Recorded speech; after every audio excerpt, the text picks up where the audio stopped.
Hello friends, তোমরা সবাই কেমন আছো? স্মৃতি ডিজাইনার ইউটিউব চ্যানেলের পক্ষ থেকে তোমাদের সবাইকে স্বাগতম। তো আজকে দেখো আমি পেছনের ব্যাক পার্টের একটা ডিজাইন নিয়ে চলে এসেছি। তো প্রথমে দেখো অনেকগুলো দড়ি লাগবে, মানে ফিতে বলো দড়ি বলো যেটাই বলো সেটা আমি তৈরি করে নিচ্ছি। তো দেখো আমি প্রথমে 1.5 ইঞ্চি কাপড় কেটে নিয়ে সেটা উল্টে নিচ্ছি, সেলাই করে দেওয়ার পরে উল্টে দড়ি করে নিচ্ছি, নিয়ে দেখো 2 ইঞ্চি 2 সুত পরিমাণে কেটে নিচ্ছি। যেহেতু একটু ফাঁসানোর ব্যাপার আছে তো আমি একটু বেশি করেই কেটে নিলাম। তো দেখো সামনেরটা আমার বাটি বসানো ব্লাউজ হবে বা প্যাডের ব্লাউজ যেটাই বলো, বোট নেকের হবে। তো দেখো আমি সেভাবেই কিন্তু কাটিং করে নিয়েছি। এটা হচ্ছে আমার পেছন পার্ট। তো পেছন পার্টের অংশটা আমি অস্ত্র সঙ্গে নিয়ে 1.5 ইঞ্চি পরিমাণে দাগিয়ে নিয়েছি। প্রথমে আমি 2 ইঞ্চিতে দাগিয়েছি, তো 2 ইঞ্চি দাগালে কি বড় বড় হয়ে যাচ্ছে, তো তারপরে দেখো আমি 1.5 ইঞ্চিতে দাগিয়ে কেটে নিচ্ছি। কেটে নিলে কি সুবিধা হবে, ওই সোজা করেই বসানো যাবে। তো দেখো অস্ত্রটা দিয়ে আমি তলা থেকে একেবারে তলা দিয়ে, মানে যে নিচের পোর্শনটা থাকে সেটা থেকে সেলাই করে নিয়ে কাপড়টা ভাঁজ করে করে দিয়ে সেলাই করে নিচ্ছি।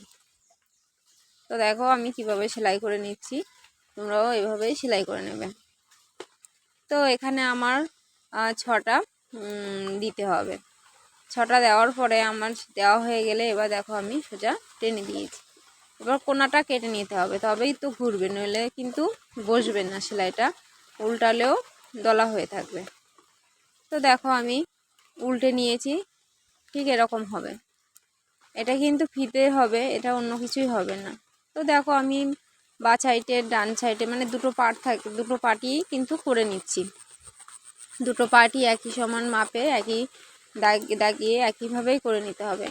একটা গলার দিক দিয়ে করবে, একটা কোমরের দিক দিয়ে করবে, তাহলে দেখবে তোমাদের খুব সুন্দর জিনিসটা বসে যাবে। তো দেখো আমি দুটো পার্টই উল্টে নিয়েছি। উল্টে নেওয়ার পর আমি চাপ সেলাই দেব, দুটো পার্টেই দেব। তো দেখো কিভাবে দিচ্ছি। তো প্রথমে আমি একদম ধার বরাবর সাইড বরাবর একটা চাপ মেরে নিচ্ছি। তো দেখো আমি কাপড়টা কিভাবে ধরে চাপ মেরে নিচ্ছি, তোমরা ওইভাবে ধরে চাপটা করে নেবে। তারপরে আবার মানে যেমন আমরা ব্লাউজে চাপ দিই সামনের পোর্শনে, ঠিক সেরকম একটা ডবল সেলাই মেরে নেব। দুটো পার্টেই আমি একইভাবেই সেলাইটা করে নেব। তোমরা দেখো তোমাদের বোঝানোর জন্য দেখো আমি অনেক ধীরে ধীরে ভিডিওটা দিয়েছি।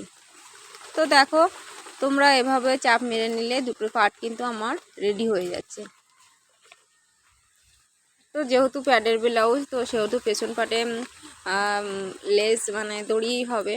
তো দেখো আমি কিভাবে দড়িটা বসিয়ে নিচ্ছি, আর সাইডের কাপড়টা দেখো আমি মুড়িয়ে নিয়েছি, তাহলে সুতো বেরোনোর কোনো ভয় থাকবে না। তো দেখো আমি দড়িগুলো পরিয়ে নিচ্ছি।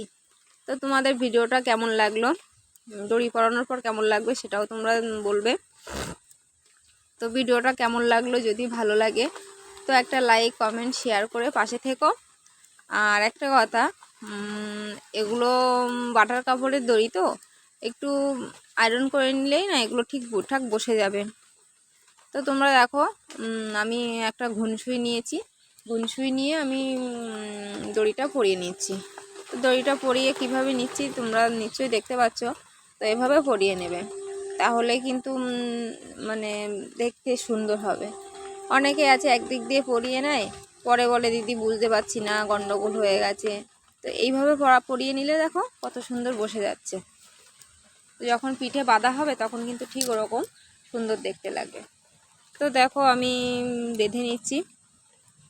তো তোমরা কমেন্টস করো, তাহলে পুরো ভিডিওটা তোমাদের জন্য নিয়ে আসবো। সবাই ভালো থেকো, সুস্থ থেকো। আর দেখো আমার কিন্তু পেছন পাটা রেডি হয়ে গেছে।